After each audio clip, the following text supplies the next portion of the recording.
जय भवानी। आप लोग सब जानते हैं कि नवरात्रे पितृपक्ष के बाद शुरू हो जाएंगे और ये नवरात्रों का महत्व क्या है, इसको मैं एक दूसरे तरीके से और नौ देवियों को क्या महत्व है, वो दोनों चीज़ आपको बताने की कोशिश करता हूँ। नवरात्रे जो हैं वो दुर्गा सप्तशती पढ़ी जाती है। 9 दिन हर आदमी दुर्गा सप्तशती पढ़ता है और हमें पढ़ना भी चाहिए। इसके 13 अध्याय हैं और इन 13 अध्यायों को 9 दिन में पढ़ना चाहिए।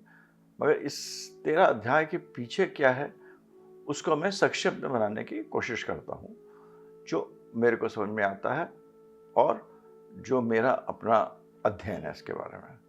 इसके अंदर सबसे पहले जो शुरू होती दुर्गा सप्तशती, वो 3 हमारे लोग एक साथ मिलते हैं। एक राजा होता है, एक आदमी होता है जो कि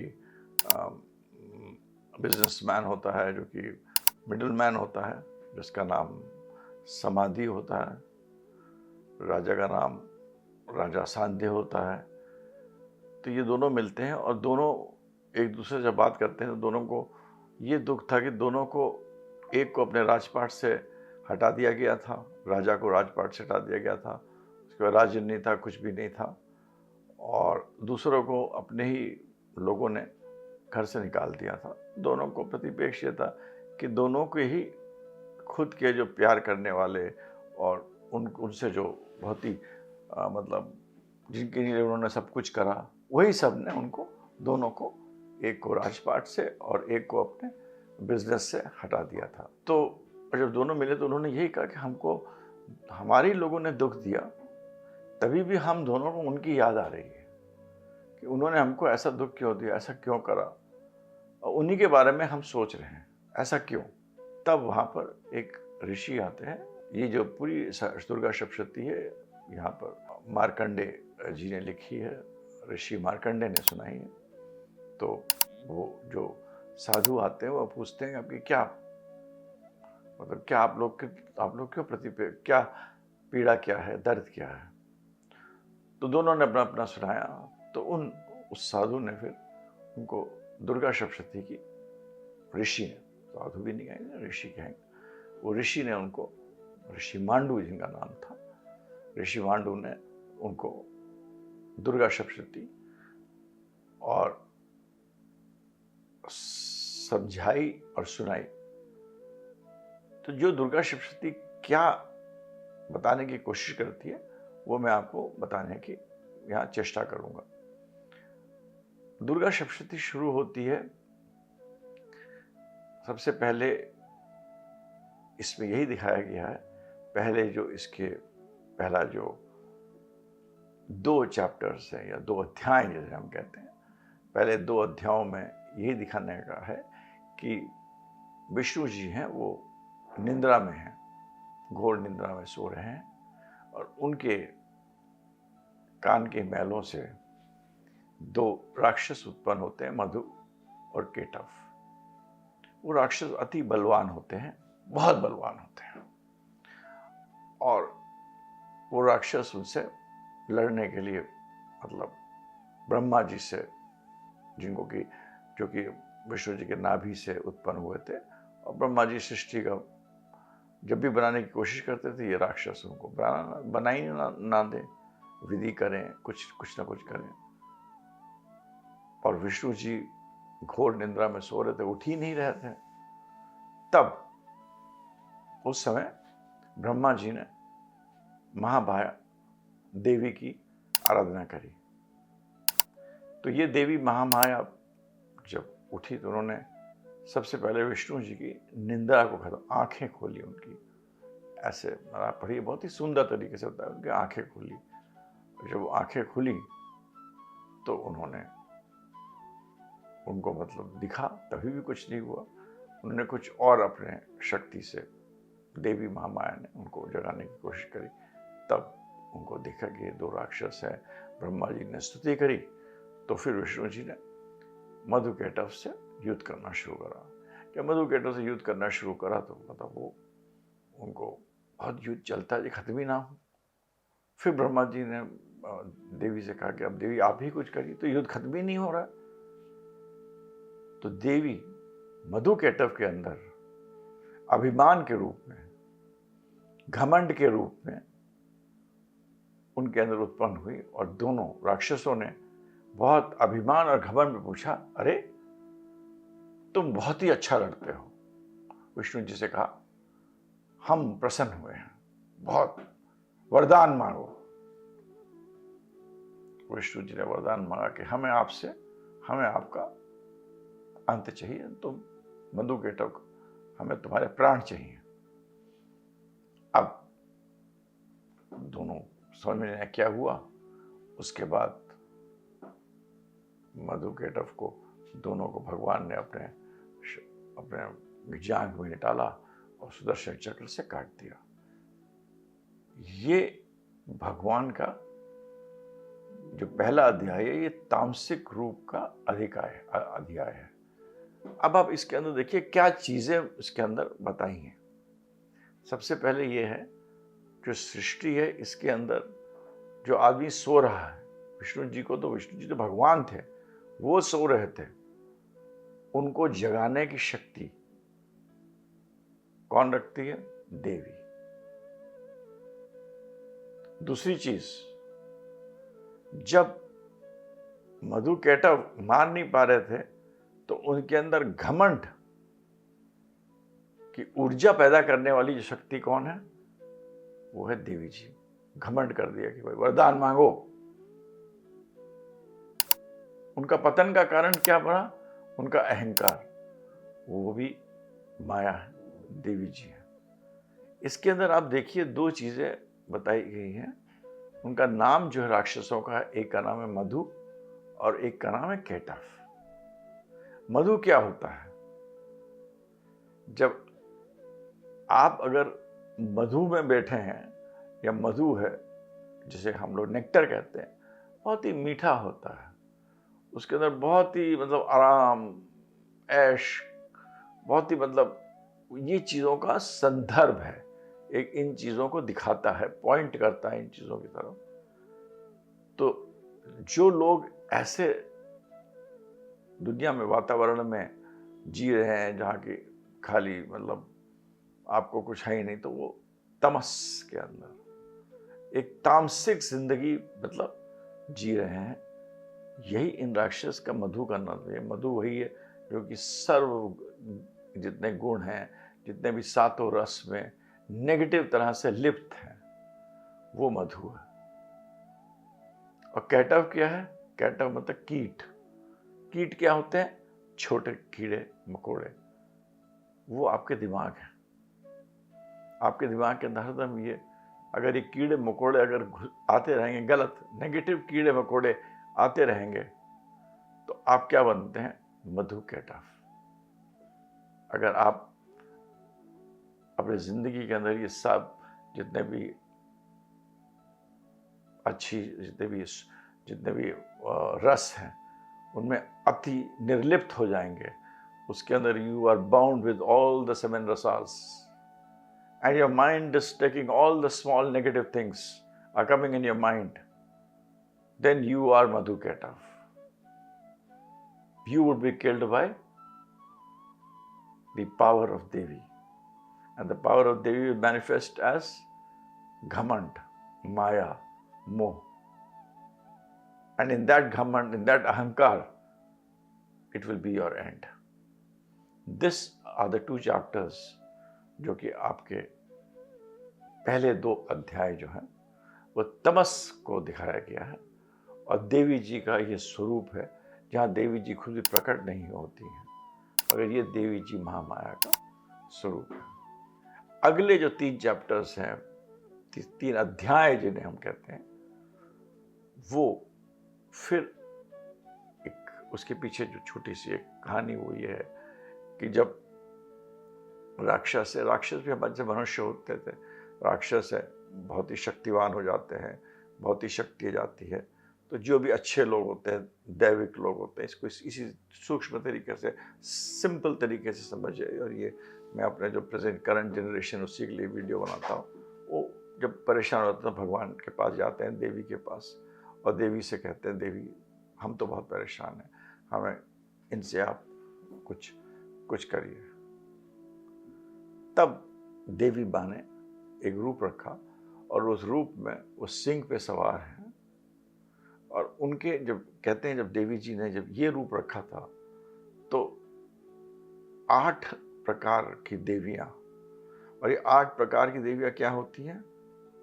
जो सिद्धियाँ होती हैं, अष्ट सिद्धियाँ। अष्ट सिद्धियाँ उनके अंदर उत्पन्न थी, सारी होकर अंदर होकर, और उनके जो होते हैं हाथ, उनमें 32 प्रकार के, हर भगवान ने अपने एक अस्त्र शस्त्र दिया, जिसके सूर्य, चंद्र, शिव जी, हर आदमी ने उनको अपनी शक्ति दी, और उससे जो एक प्रकांड शक्ति पैदा हुई वो थी माँ दुर्गा के नाम से सब जानते हैं। और यहाँ पर उन्होंने एक जिस राक्षस का और जिस का वध करा, उसका नाम था महिषासुर, और इसीलिए हम देवी जी को महिषासुर दामनी के नाम से भी जानते हैं। महिषासुर का अगर आप इस अध्याय को मैं सूक्ष्म, क्योंकि बहुत बड़ा वीडियो बन जाएगा, इसमें महिषासुर को भी जब मारने के पहले महिषासुर ने बहुत सारे रूप लिए, एक आने एक रूप लिए देवी जी से युद्ध करने के लिए, एक आने एक रूप लिया। अंत में जब उसने भैंस का रूप लिया, अति बहुत सारे, सबसे ज्यादा आपको याद रहेगा, भैंस का रूप ले लिया उसने, भैंसा बन गया, कहीं कुछ बन गया। अंत में देवी जी ने उसको अपने त्रिशूल से मतलब मारा। और जब भी आप देवी जी की आप इस प्रतिमा को देखिएगा, आप देवी जी को शांत देखिएगा, हरदम देवी जी का मुख हरदम शांत रहता है, अस्त्र शस्त्र उनके सारे हाथों में है। It's a matter way you depict, it is depicted that way, that all the Astra Shastras are there in her hands, and she kills, but she is always cool and calm, because she is Parashakti, she is Prakriti.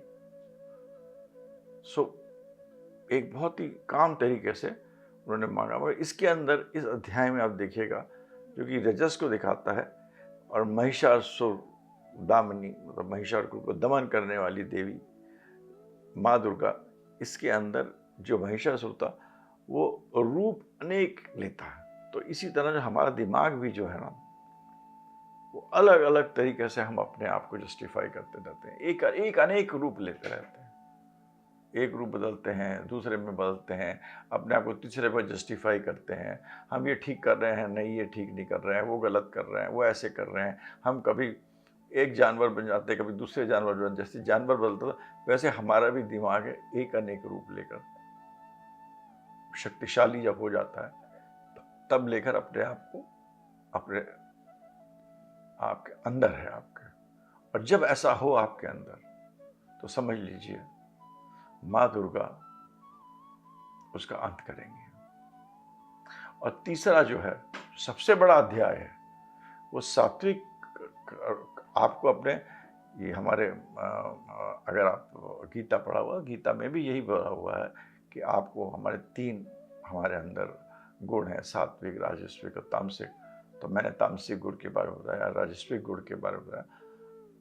और अब सात्विक अध्याय है, सातवां अध्याय जो सात्विक गुणों के अध्याय के बारे में, जो राक्षस जो देवी जी की जो दुर्गा सप्तशती में है उसके बारे में 5 अध्याय हैं। मतलब 1 से 2, 3 से 5 और फिर 5 से 13 तक, मतलब 8 जो अध्याय हैं वो हैं कि आप अपने सात्विक रूप के ऊपर भी विजय पाना चाहिए, बहुत जरूरी।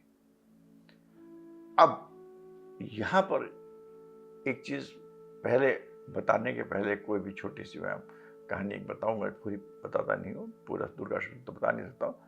इसके अंदर जो मूल चीज ये है कि यहाँ पर इसमें ये बताया गया है कि आप सरस्वती जो है, सात्विक रूप सरस्वती, सरस्वती को आप ग्रहण कर सकते हैं, आप सरस्वती को पकड़ नहीं सकते। अगर आपने सरस्वती को पकड़ने की कोशिश करी, उसको झपटने की कोशिश करी, उसको हरण करने की कोशिश करी, उसको चीरने की कोशिश करी, वो सात्विक सरस्वती को, तो आपका दमन निश्चय है। सरस्वती और सात्विक चीजें आपको पानी पड़ती। तो हमारा दिमाग भी इसी तरह हर चीज को ना अपने आप को चेंज कर जस्टिफाई करता रहता है।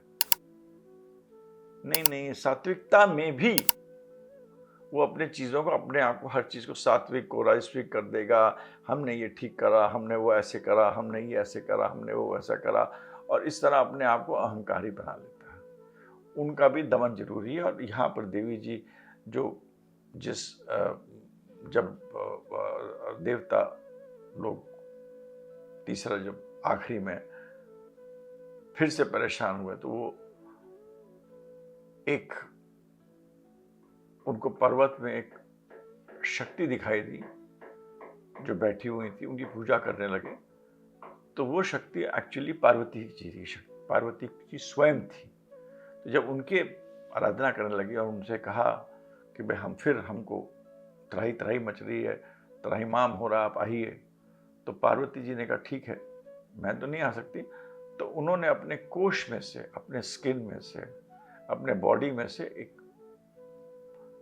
बहुत ही पावरफुल शक्ति उत्पन्न करी, जो कि सर्व शक्तिमान थी, क्योंकि उनके कोश में से निकली थी। और उनको उसके नाम से भी बुलाया जाता है। उनको उन्होंने निकाला और वो बहुत ही खूबसूरत, क्योंकि उन्हीं की एक रूप थी, अति खूबसूरत और देखने में बहुत ही अच्छे स्वरूप में थी। तो जब वो अच्छे स्वरूप में थी, उस टाइम एक राक्षस था शुम्भ निशुम्भ, जिससे कि देवी जी लोग बहुत परेशान थे। तो शुम्भ निशुम्भ को उनके लोगों ने कहा कि पर्वत के ऊपर एक बहुत ही सुंदर कन्या है या देवी हैं, और वो आपके लिए। तो शुम्भ निशुम्भ ने कहा अरे हमारे राज्य में है। तो उनका एक राक्षस है धूम्रलोचन। धूम्रलोचन का नाम क्या हुआ? अब देखिए, नाम भी, हर नाम का मतलब होता है। धूम्र जिसको धुंधला दिखाई नहीं था, असलियत ना दिखाई देने वाला आदमी, उसको भेजा। तो उसने पहले बोला देवी जी आप चलिए, शुम्भ निशुम्भ ने बुलाया है, वो आपको सब हर प्रकार की चीज़ें देंगे। उनको अपने राजा की वो करा।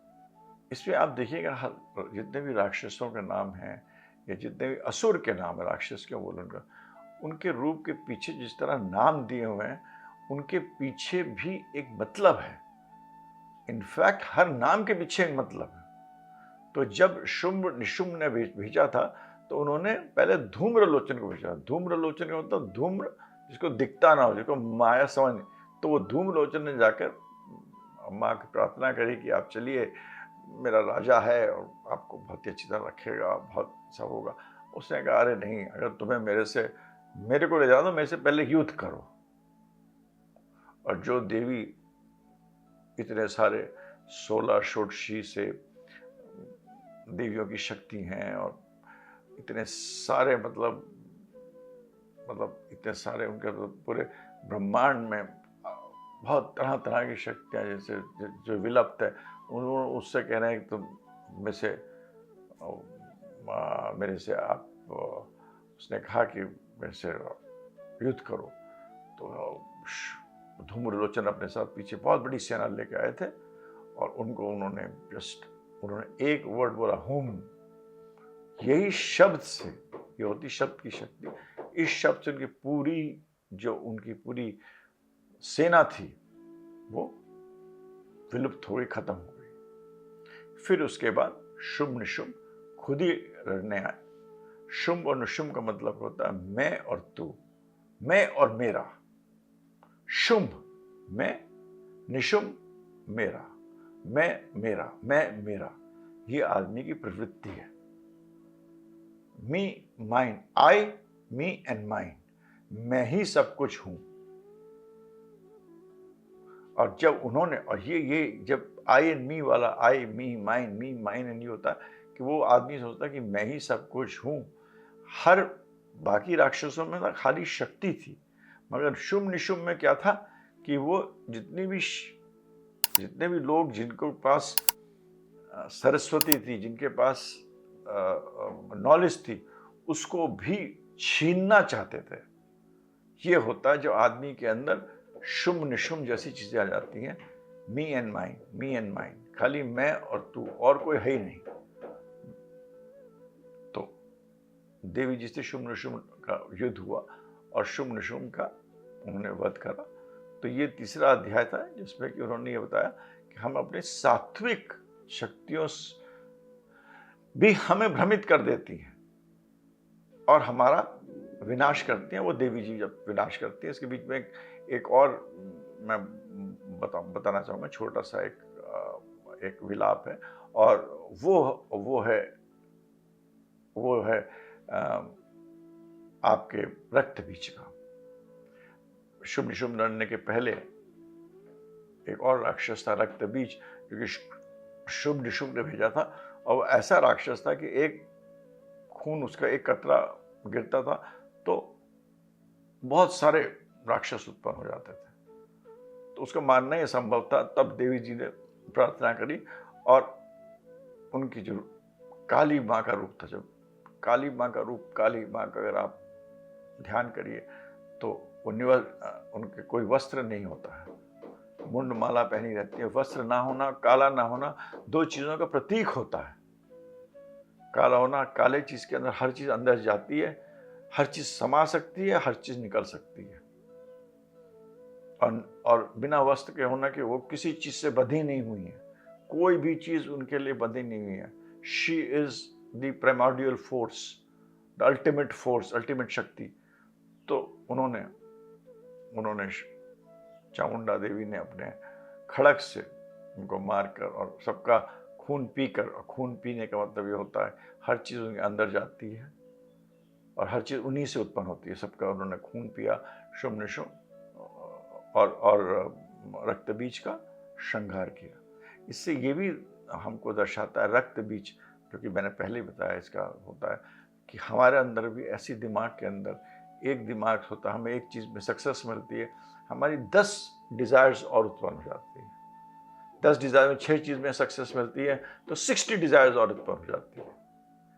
ये होता है रक्त बीज, यही हमारे अंदर चलता रहता है। और जब ऐसा होता है तो एक दिन हम भी राक्षसीय रूप ही हमारा जो अंदर बन जाता है, जो कि हम और हर चीज को हम उसको जस्टिफाई करते रहते हैं, जो शुंभ निशुंभ के थ्रू बताया गया।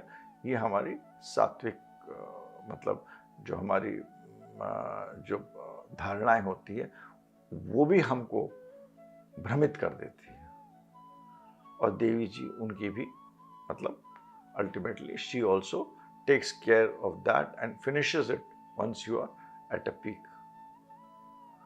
तो हर चीज देने वाली भी माँ है, और अगर वो अधिक हो जाती है, किसी चीज के अंदर माँ की कोई एनर्जी आपके अंदर अधिक हो जाती है, तो उसका पतन करने वाली भी माँ है, और तरह तरह से वो पतन उनका करती है। ये हमारी दुर्गा सप्तशती ये 9 दिनों में बताती है, जो ऋषि मार्कंडेय ने लिखी है। और जब ये जो बताया ऋषि मांडू ने, जो साधु जी थे ऋषि, दोनों को, राजा को और वो जो बिजनेसमैन था, जो कि मिडल मैन था, जो कि बनिया था, दोनों को बताया। राजा ने कहा कि मेरे को तो मुझे वरदान भी मांगो, तो उन्होंने कहा मेरे को तो ये वरदान चाहिए। राजा ने कहा कि मेरे को अपना राज्यपाट वापस मिल जाए। तो भगवान ने कहा ठीक है, तुम्हें राज्यपाट वापस मिलता है। उसके साथ और भी कुछ दिया, और जो समाधि था, जो कि बनिया था, उसने कहा मैं तो भाई मोक्ष चाहिए, तो दुनिया ही बिल्कुल बेकार है, तो उसका मोक्ष। तो ये भी दिखाता है कि इतना सब सुनने के बाद भी एक ने बोला कि मेरे को मेरा राजपाट वापस दे दो, दूसरे ने कहा कि मेरे को मोक्ष चाहिए। ये दुर्गा सप्तशती का सबसे मतलब अपने तरीके से easiest way I could tell you was to tell this, that she is one who creates everything, and she is the one through her you get this सात्विक, राजस्विक और तामसिक शक्ति आपके अंदर आती हैं, बहुत बढ़ जाती है, तो देवी ही हैं जो उनको मारती हैं। वो असुर के रूप में हैं, असुर के नामों से हैं। आप दुर्गा सप्तशती ध्यान से पढ़ी तो हर चीज़ में आपको एक सिंबॉलिज्म समझ में आएगा, जो कि हमारे अंदर है, जो शायद गीता में भी बहुत कुछ समझाया गया है। तो यही चीज़ देवी में, देवी के 9 दिन में यही बताया कि how to purify yourself. अपने आप को प्यूरिफिकेशन का एक समय है, और माँ से कनेक्ट करने का समय है, उस शक्ति से कनेक्ट करने का समय है जिस शक्ति ने इस दुनिया को निर्माण करा है। तो आपकी जो बुरी चीज़ें अलग हटेंगी, अच्छी चीज़ें आएंगी, आपकी ज़िंदगी में सौहार्द आती है। ये है दुर्गा सप्तशती। अब दूसरी तरफ दुर्गा जी को 9 नामों से जो कहा जाता है, तो उनके जो 9 नाम हैं उनको हम आपको संक्षिप्त में बताते हैं। सबसे पहले हम उनको, माँ दुर्गा को शैल पुत्री के नाम से भी कहा जाता है। शैल पुत्री मतलब हिमालय की पुत्री थी, और हिमालय की पुत्री इसलिए बोलते थे क्योंकि उन्होंने हिमालय देखिए कितना दृढ़ है, और इसके अंदर एक दूसरी फिलॉसफी जो दुर्गा सप्तशती है कि फीमेल एनर्जी, और जो हमारी जो स्त्री होती है। और एक बात याद रखिए, जिस भी घर में, जिस भी नेशन में, कहीं भी अगर स्त्रियों को इज्जत नहीं दी जाती है, स्त्रियों को प्रताड़ित किया जाता है या स्त्री का पतन होता है, वहाँ पर कभी भी आपको खुशी नहीं आती। उस जगह कभी भी खुशी नहीं आएगी। ये तो एक स्त्री की बात थी, क्योंकि स्त्री के अंदर फेमिनिन है, बट अभी आपको अंत में पता चलेगा हम सबके अंदर एक स्त्री है, और हम सबके अंदर एक मेल एनर्जी भी है, और हमारे अंदर फीमेल एनर्जी भी है। और दोनों एनर्जीज हमारे अंदर है, और इसी के कारण मैं आपको ये 9 नाम आपको बताने की कोशिश कर रहा है। तो शैल पुत्री हिमालय की पुत्री थी। सती की सब लोग वो जो कथा है वो जानते हैं कि भाई एक पिछले जन्म में शिव जी से विवाह करना चाहती थी, मगर दक्ष ने उनको इज्जत नहीं दी शिव जी की, तो उन्होंने अपने आप को अपने कुंड के अंदर, अग्नि कुंड के अंदर प्रज्वलित हो गई और अंदर जल गई। उसके बाद शिव जी ने कहा कि हम अब विवाह नहीं करेंगे, और अपने तप में चले गए थे, और उन्होंने बहुत अपना तांडव रूप भी करा था।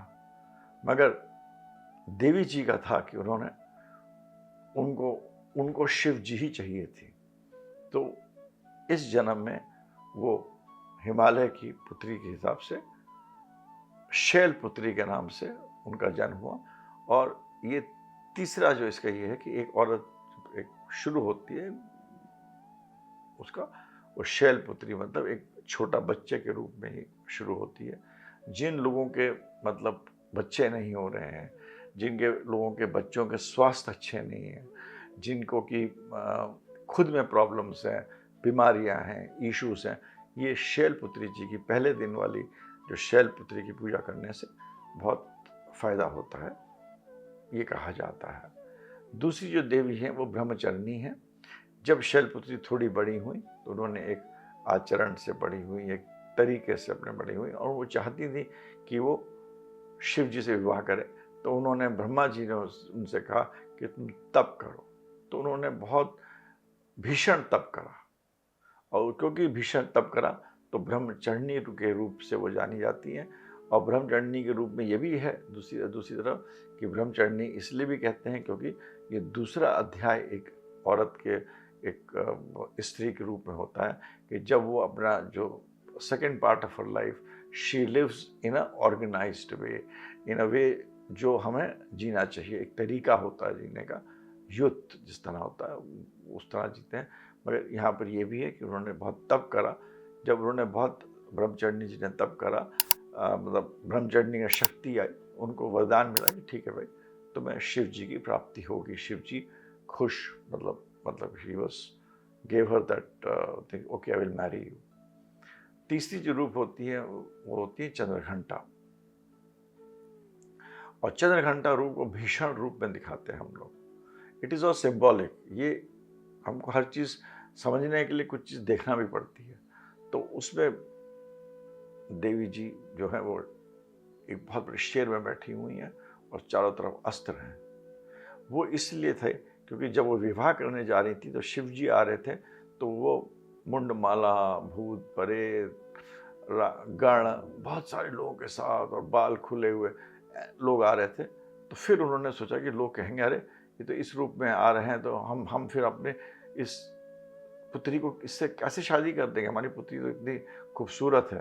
तो उन्होंने ये रूप धारण कर लिया था जिसमें कि वो शेर पे बैठी हुई हैं और अस्त्र शस्त्र के साथ हैं और चंद्रघंटा रूप के नाम से बुलाती है। और इस रूप में उन्होंने शिव और पार्वती का विवाह हुआ था, इसीलिए उसे उन्हें चंद्रघंटा के रूप में बुलाती है। और in the present world it shows 3 forms of evolution. One is the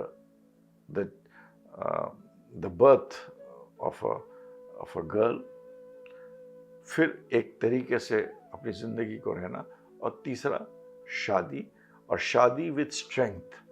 शादी में तो विवाह करना, इच्छा से उन्होंने विवाह करी और वो शक्ति के साथ विवाह करा। ये एक रूप एक कॉमन आदमी को समझने के लिए बहुत ज़रूरी है। मगर ये चंद्रघंटा के रूप में, और इस रूप में अगर आप भगवान के प्रार्थना करते हैं तो इस रूप में जिनके विवाह नहीं हो रहा है, जिनको विवाह की प्रॉब्लम है या मैरिड लाइफ में इश्यूज हो रहे हैं, हैप्पीनेस नहीं है, सुख नहीं है, तो चंद्रघंटा की पूजा करना बहुत अच्छा माना जाता है। चौथा रूप है कूष्मांडा। कूष्मांडा जो देवी है वो फिर जब उनको अवतरित किया गया, देवी जी एक तरह से जब विवाह होता है, तो विवाह क्या होता है, इस हमारे पूरे वैदिक संस्कृति में विवाह एक स्पिरिचुअलिटी के रूप में है। इसमें कि डिसोल्यूशन होता है। शिव और शक्ति जब मिले उसके बाद जो देवी जी थे वो तो डिसॉल्व हो गई, वो मतलब अंदर चली गई, मतलब she had gone to the shunya. और फिर वो शून्य से बाहर निकल के आई और एक जिस रूप में आई, और उस रूप में इसलिए आई कि शिव जी ने कहा कि अब तुम निर्माण करो, ये पूरा निर्माण करो, ये दुनिया का निर्माण करो। तो उस दुनिया का निर्माण करने के लिए उसको to make the world, to make the maya in this world, to make the prakriti in the world, उसको कूष्मांडा से कहते हैं। कूष्मांडा की पूजा से आपको धन, धान्य, वैभव, इन सब चीज़ों की प्राप्ति होती है, माता, इन सब चीज़ों की प्राप्ति होती है। अगला रूप जो है वो है स्कंद माता का, और स्कंद माता में देवी जी को फिर हम लोग एक शेर के रूप में, अस्त्र शस्त्र के रूप में, और बगल में एक उनके कार्तिकेय हैं जो उनके पुत्र हैं, कार्तिकेय। और कार्तिकेय जो हैं वो गणेश जी तो पार्वती जी के ही उससे पैदा हुए थे। पार्वती जी ने अपने उपटन से, अपने शरीर के उपटन से उनको बनाया था, और उसके बाद शिव जी उनको पहरे के लिए रखा था। शिव जी अंदर आए, शिव जी और उनके युद्ध हुई, शिव जी ने उनका सर काट दिया, फिर पार्वती जी ने बताया, और फिर उन पे हाथी का सर था जो कि इंद्र का था। विष्णु जी भी आए, सबने वरदान दिया और उनको गणेश के रूप में, गणों के ईश बन के, शिव पार्वती के पहले पुत्र कार्तिक, और ये कार्तिक उनके दूसरे पुत्र थे। कार्तिक जो थे वो एक बहुत बड़ा राक्षस था, नरकासुर। उसने वरदान लिया था कि हमको खाली जो शिव पार्वती का जो पुत्र होगा वही हमको, मेरे को, मतलब मेरा श्रृंगार कर, मेरा सर्वनाश कर सकता है, मेरा अंत वही कर सकता था। और वो सोचते थे कि जब माता सती हो गई हैं तो मतलब उसके बाद शिव जी तो अपने चले गए हैं तप में, तो इसीलिए इनके तो पुत्र हो नहीं सकता। मगर विष्णु जी ने कहा था नहीं, ये बाध्य है कि शिव और पार्वती दोनों का मिलन ज़रूर होगा। तो जब दोनों का मिलन हुआ था तो शिव और पार्वती के दोनों की शक्तियों से उन्होंने अपने बीज को अग्नि को दे दिया था, और अग्नि को बोला था जाओ इसको धरती पे ले जाओ, जब अग्नि अग्नि को दे दिया था इसको नीचे ले जाने के लिए, इसको कैरी करने के लिए, नीचे ले जाने के लिए भी दिया था, कैरी करने के लिए, ले जाने के लिए दिया था नीचे धरती पर। और अग्नि उसको इतना उसके अंदर तेज था कि अग्नि उसको अपने अंदर समा नहीं कर पाई, और उसने जाके उसको धरती पे दे दिया था। उसको श्रवणा नदी में डालना था, धरती पे दे दिया था। धरती पे सूर्य की जो 6 पत्नियां थी उनको मिला, उन्होंने उसको बड़ा किया। तभी कुछ लोग कहते हैं कि कार्तिकेय के 6 सर हैं। और शिव पार्वती जब आए उनको उन्होंने ब्लेस करा और उनको कार्तिक एक में कर उनको कार्तिक की शक्ति में दी। और उनके 6 सर थे, उनकी 6 माँ थी। शिव पार्वती से उत्पन्न हुए थे, और सूर्य की और जो 6 ऋषि थे उनकी जो पत्नियां थी उन्होंने उनको पाला था। तो उससे उनको कार्तिक का नाम मिला था, कार्तिक की शक्ति मिली थी, 6 मुंह मिले थे, और मतलब अति शक्तिमान थे। तो उन्होंने नरकासुर का वध किया था। वो शिव पार्वती के ही मतलब to cut the story short, he was from the energies of Shiv and Parvati. She carries him. उनको वो अपने साइड में उनको रखे हुए हैं। तो ये बताता है कि मतलब उनकी माँ है, और वो ऐसी माँ है और ऐसे पुत्रों की माँ है जो अति शक्तिवान है। तो जिनको इस रूप में उनको दिखाया जाता है वो उनको स्कंद माता के रूप में दिखाया जाता है। और जिनको भी पुत्र नहीं हो रहा हो, जिनकी बच्चे ठीक नहीं कर रहे हो, जिनको कि एनिमीज़ के प्रॉब्लम हो, डिजीज़ के प्रॉब्लम हो, डेट्स के प्रॉब्लम हो, या जो कि मतलब पढ़ाई कर रहे हो जिसमें कि लॉ में हो, अकाउंटेंसी में हो, इन सब चीज़ों में हो, या बच्चों की कोई प्रॉब्लम हो, तो इसमें स्कंद माता की पूजा वैदिक एस्ट्रोलॉजी के हिसाब से बहुत अच्छी मानी जाती है। तो छठा जो होता है वो कात्यायनी का रूप है। कात्यायनी जो थी ऋषि कात्यायन की पुत्री थी। कात्यायनी बहुत ही रूप भगवान की माँ की भीषण शक्ति थी, और कात्यायनी वो शक्ति थी जिन्होंने महिषासुर का वध किया था। मतलब कि माँ, और उसका महिषासुर की पहले भी मैंने आपको कहानी सुनाई, माँ वो ऐसी शक्ति हैं कि जो नेगेटिव चीज़ें हैं उनका वध भी करती, ख़त्म भी करती हैं।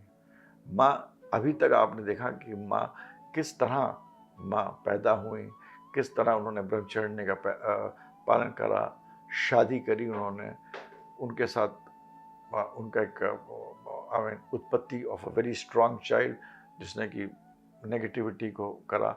और अब जो रूप आ रहा है वो कात्यायनी का रूप आ रहा है, जिसमें कि जब कोई शक्ति इतनी हो जाती है जो अपने आप को भगवान से भी बड़ा समझ लगती है, उसको वो खुद उसको ख़त्म करती हैं, और वो है माँ कात्यायनी।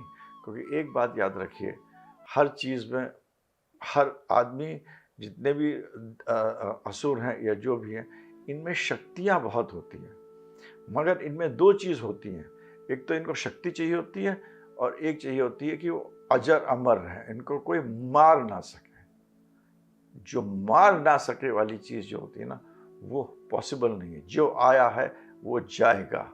वो शक्ति कि तुम अजर अमर हो जाओ, वो कभी नहीं होती है। तो यही चीज़ दिखाती है कि वो, और वो शक्ति आपके दिमाग में हो सकती है, हम इसको समझने के लिए बाहर से समझते हैं। तो अगर आपने ये सोच लिया कि आपकी कुछ भी चीज़, आपके कोई भी एनर्जी, कोई भी थॉट अजर अमर हो गया, वो नहीं होगा। उसको माँ आकर उसको सर्वनाश करेंगी किसी न किसी रूप में। अगला रूप उनका होता है जो पूजा जाता है 7वें दिन, जो पूजा जाता है वो है काल रात्रि का रूप। और ये रूप होता है, ये इनका रौद्र रूप होता है, ये इनका अंधकार का रूप होता है, और अंधकार को नाश करने वाला रूप होता है। और इस रूप में इन्होंने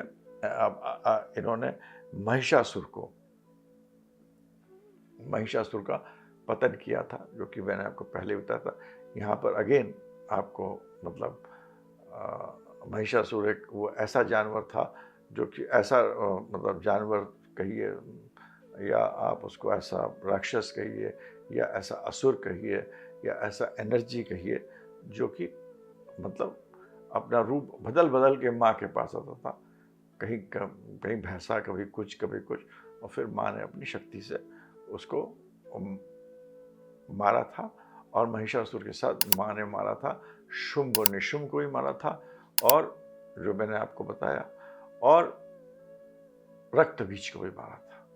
इन सब का जो था ये काल रात्रि, ये सारे जो असुर थे, इन सबको जब माँ ने इनका संहार, इनका सर्वनाश करा था, तो वो काल रात्रि के उसमें बताया जाता है। उसके बाद जो अष्टमी वाला दिन होता है, जिस दिन हम लोग कन्याओं खिलाते हैं, उसको महागौरी का रूप कर देते हैं। और यहाँ माँ को बहुत ही सुंदर रूप में बताया जाता है, क्योंकि जो एक कथा है वो ये है कि जब माँ ने इतने सारे असुर शक्तियाँ जो मैंने आपको बताई, शायद आपको समझ में, अगर इसमें से 0.1% भी समझ में आ जाएगा तो आपकी ज़िंदगी सुधर जाएगी, बहुत कुछ सुधर जाएंगे आप। तो जब बहुत तक मारा तो उनके अंदर बहुत ही मतलब काली हो गई थी। उन्होंने जब मैंने आपको बताया था जब रक्त बीज को मारा तो उन्होंने काली का रूप लिया था। तो ये सब रूप लेके जब मारा था तो उनके अंदर उनका जो पूरा रूप था वो काला हो गया था, एकदम बहुत ही भीषण हो गया था। तो दो कहानियाँ, एक तो ये है कि माँ ने जाकर मानसरोवर में जाकर स्नान किया था। दूसरा ये है कि शिव जी ने उनको मानसरोवर में ले जाकर उनको स्नान कराया था अपने हिमालय पे। दोनों हैं, बट मानसरोवर में जाकर उन्होंने वहाँ पर स्नान किया था। स्नान करने के बाद जो उनका रूप आया था वो महागौरी का रूप आया था। वो ऐसा रूप है जो आपको ब्लेस करता है। तो सब अपने आप को असली सुख, जिस सुख कहते हैं, उसकी प्रार्थना के लिए ये महागौरी का रूप है। और आखिरी जो रूप होता है वो नवदुर्गा का, वो है सिद्धरात्रि का रूप। और सिद्धरात्रि का रूप ये होता है कि जब भगवान ने कहा कि हम जब सृष्टि बनाएंगे तो वो एक पूरा जो आखिरी जो है, उन्होंने उनका असली जो जब खत्म उन्होंने पूरी ये माया है, तो वो एक है, शिव और शक्ति एक है। और यहाँ से अंत नहीं है, ये शुरू है। शिव और शक्ति एक है। शिव जी ने शक्ति से प्रार्थना करी, हे भगवान तुम, हे देवी तुम इस दुनिया का निर्माण करो। तो ये जो पूरा शक्ति है, इसमें से आदि शक्ति जो है, वो जो फेमिनिन पार्ट, जो माया की पार्ट है, वो देवी जी ने कहा ठीक है। उन्होंने अपने आधा फॉर्म खोला और उन्होंने पूरा मतलब सृष्टि का निर्माण करा। तो ये रूप को हम लोग अर्धनारीश्वर के रूप में कहते हैं। और हर आदमी के अंदर ये दोनों एनर्जीज होती हैं, मेल फीमेल एनर्जीज दोनों ही होती हैं।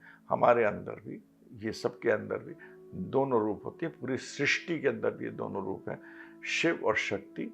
शिव जो है वो हमारे पौरुष हैं, जो कि घड़ा है, जो कि सस्टेन करता है, ठीक है। और उसके अंदर जो पानी आप समझ लीजिए, वो माया जो है वो हमारी देवी जी हैं। और इसी देवी जी को हम लोग प्रार्थना करते हैं शैलपुत्री के रूप में, ब्रह्मचरणी के रूप में, चंद्रघंटा के रूप में, कुशमंडा के रूप में, स्कंद माता, कात्यायनी, कालरात्रि और महागौरी के रूप में। और एस्ट्रोलॉजिकली देवी जी की पूजा हरदम छोटे कन्याओं को पूजा करना, को खिलाना पिलाना अच्छा होता है, अच्छा माना जाता है। और देवी जी की पूजा करने से जो बुध आपका जो ग्रह होता है, बुध ग्रह जो है वो बहुत पावरफुल हो जाता है। और बिना बुध के आपके अंदर बुद्धि नहीं है तो क्या है, कुछ भी नहीं है। अगर आपको क्षमता नहीं है, if you don't have the description, you have nothing.